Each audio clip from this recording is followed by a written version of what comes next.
ನಮಸ್ಕಾರ ಸ್ನೇಹಿತರೆ, welcome back to ಹೊಸ ವಿಡಿಯೋ. ಶ್ರುತಿ ಮಂದಣ್ಣ ಅವರು RCB ವಿಮೆನ್ ಟೀಮ್ನ ನಾಯಕಿಯಾಗಿರುವ ಶ್ರುತಿ ಮಂದಣ್ಣ ಅವರು ಅವರ ಮದುವೆಯ ಬಗ್ಗೆ ಸ್ಟೋರಿ ಹಾಕುವ ಮೂಲಕ ಎಲ್ಲ ಪ್ರಶ್ನೆಗಳಿಗೆ ಉತ್ತರವನ್ನು ನೀಡಿದ್ದಾರೆ.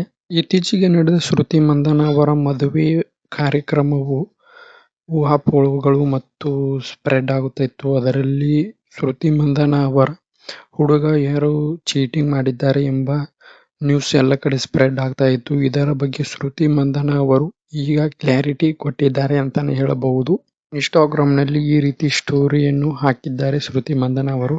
ಕಳೆದ ಕೆಲವು ವಾರಗಳಲ್ಲಿ ನನ್ನ ಜೀವನದ ಬಗ್ಗೆ ಸಾಕಷ್ಟು ಊಹಾಪೋಹಗಳು ನಡೆಯುತ್ತಿದ್ದವು. ಈಗ ಇದರ ಬಗ್ಗೆ ಮಾತನಾಡುವುದು ನನಗೆ ಮುಖ್ಯವೆನಿಸುತ್ತಿದೆ. ನಾನು ಸಹಜವಾಗಿ ಖಾಸಗಿ ವ್ಯಕ್ತಿ, ಹಾಗೆಯೇ ಉಳಿಯಲು ಇಷ್ಟಪಡುತ್ತೇನೆ. ಆದರೆ ಒಂದು ವಿಷಯವನ್ನು ಸ್ಪಷ್ಟಪಡಿಸಬೇಕು. ನನ್ನ ಮದುವೆ ರದ್ದುಪಡಿಸಲಾಗಿದೆ. ಈ ವಿಷಯವನ್ನು ಇಲ್ಲಿಗೆ ಮುಕ್ತಾಯಗೊಳಿಸಲು ಬಯಸುತ್ತೇನೆ. ಎರಡೂ ಕುಟುಂಬಗಳ ಖಾಸಗಿತನವನ್ನು ಗೌರವಿಸಿ ನಮ್ಮನ್ನು ನಮ್ಮ ವೇಗದಲ್ಲಿ ಮುಂದುವರಿಯಲು ಅವಕಾಶ ನೀಡಿ ಎಂದು ಕೋರುತ್ತೇನೆ.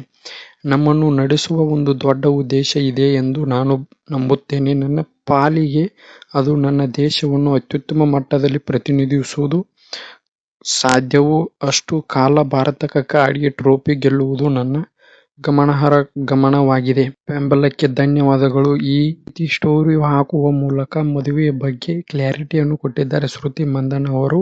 ಅವರ ಜೀವನದಲ್ಲಿ ಏನೇ ಆಗಿರಲಿ, ಅದಕ್ಕೆ ಅವರಿಗೆ ಒಳ್ಳೆಯದಾಗಲಿ ಅಂತ ಬಯಸೋಣ. ಆದರೆ ಮದುವೆ ರದ್ದಾಗಲು ಅಸಲಿ ಕಾರಣವೇನು ಎಂದು ಇದುವರೆಗೂ ಗೊತ್ತಾಗಿಲ್ಲ.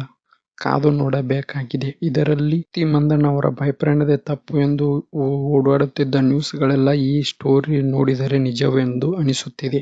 ಇದೇ ರೀತಿ ಹೆಚ್ಚಿನ ಇಂಟ್ರೆಸ್ಟಿಂಗ್ ಮಾಹಿತಿಗಾಗಿ ನಮ್ಮ ಚಾನೆಲ್ ಅನ್ನು ಸಬ್ಸ್ಕ್ರೈಬ್ ಮಾಡಿ, ಪಕ್ಕದಲ್ಲಿರೋ ಬೆಲ್ ಬಟನ್ ಮೇಲೆ ಕ್ಲಿಕ್ ಮಾಡಿ. Thank you.